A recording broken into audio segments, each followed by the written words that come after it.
বাংলাদেশের রাজনীতিতে এমন দৃশ্য খুব কমই দেখা যায়, যেখানে রাষ্ট্রের সর্বোচ্চ দায়িত্বে থাকা একজন নেতা নিজে দাঁড়িয়ে আছেন আর সামনে বসে আছেন দেশের প্রখ্যাত আলেমরা। তিনি মনোযোগ দিয়ে তাদের কথা শুনছেন, কথা বলছেন সম্মান ও বিনয়ের সঙ্গে।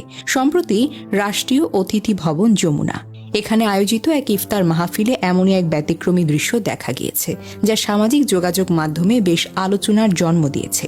ইফতার অনুষ্ঠানের একটি ভিডিওতে দেখা যায় দেশের দুইজন পরিচিত ইসলামী ব্যক্তিত্ব শায়েখ আহমদুল্লাহ এবং শায়েখ আব্দুর রাজ্জাক বিন ইউসুফ একসঙ্গে বসে আছেন।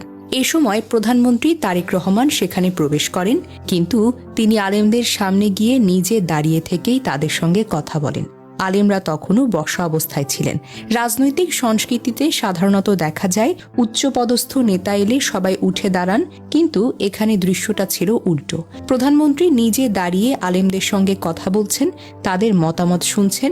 এই দৃশ্য অনেকের কাছেই ভিন্ন এক সম্মান ও সৌজন্যের প্রতীক হিসেবে ধরা গিয়েছে। আরেকটি ভিডিওতে দেখা যায় শায়েখ আব্দুর রাজ্জাক বিন ইউসুফ তারেক রহমানের মাথায় হাত রেখে দোয়া করছেন।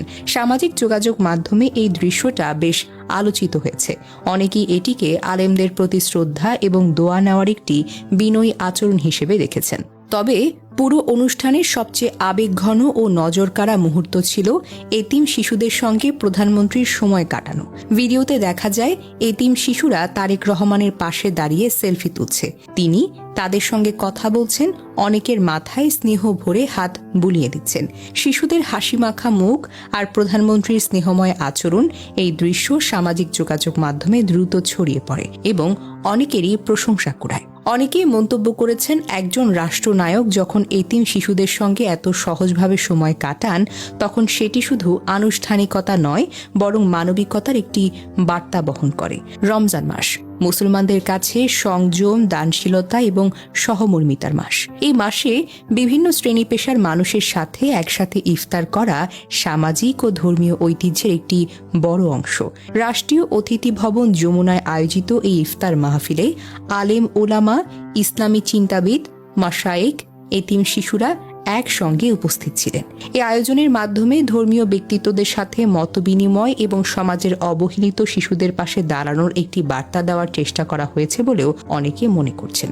ইফতারের ভিডিও ও ছবিগুলো প্রকাশ হওয়ার পর সামাজিক যোগাযোগ মাধ্যমে ব্যাপকভাবে আলোচনা শুরু হয়। অনেকেই মন্তব্য করেন, বাংলাদেশের রাজনৈতিক আনুষ্ঠানিকতায় সাধারণত কঠোর প্রোটোকল দেখা যায়, কিন্তু এখানে একজন প্রধানমন্ত্রী নিজে দাঁড়িয়ে আলেমদের সঙ্গে কথা বলছেন এবং এতিম শিশুদের সাথে সহজভাবে সময় কাটাচ্ছেন। এটি সত্যি বিরল একটি দৃশ্য। রাজনীতির কঠিন বাস্তবতার ভেতরেও কখনো কখনো কিছু ছোট মুহূর্ত মানুষের মনে বড় প্রভাব ফেলে। রাষ্ট্রীয় অতিথি ভবন যমুনায় সেই ইফতার মাহফিলে দেখা যাওয়া দৃশ্যগুলো অনেকের কাছে ঠিক তেমন একটি মুহূর্ত, যেখানে ক্ষমতার দূরত্ব নয়, বরং সম্মান, বিনয় এবং মানবিকতার প্রকাশ দেখা দিয়েছে।